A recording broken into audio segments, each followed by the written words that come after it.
پس از سالهای طولانی مقامات شهرداری دوشنبه موقع ارچه بزرگ سالینوی در مرکز دوشنبه را عوض کرده از نزد بینای پارلمان به شفت مجسمه اسماعیلی سامانی آوردند. بنیاد ارچه سالینوی امروز 30 نوامبر شروع شد و قرار است نه دیرتر از 10 دکبر کاملا آراسته شود.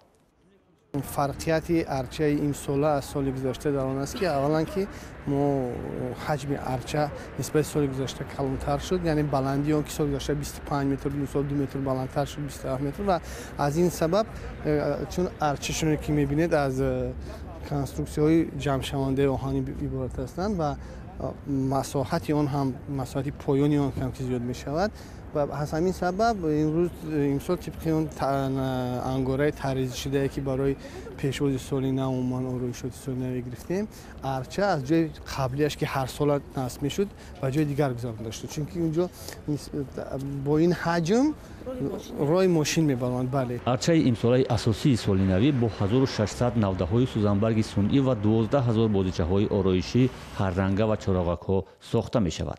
افراد آگاه میگویند با بلندی 27 متر بنیاد کردن ارچه سالینوی امسال رمزی است و هر متر آن رمز هر سال استقلالیت تاجیکستان است.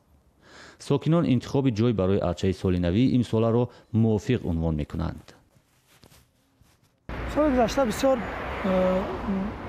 جایش مقدار موافق نبود، برای اینکه هم مدامون رای نقلیات ها گرفتن، تماشاوی نقلیات ها وجود می اومد که این باعث صدمه ها میشه. ساکنان از شروع آمادگی به تجلیل سال نو میلادی که با ساختن ارچه اساسی در پایتخت آغاز شد استقبال میکنند. تعدادی هم دیدن آن را سخت منتظرند.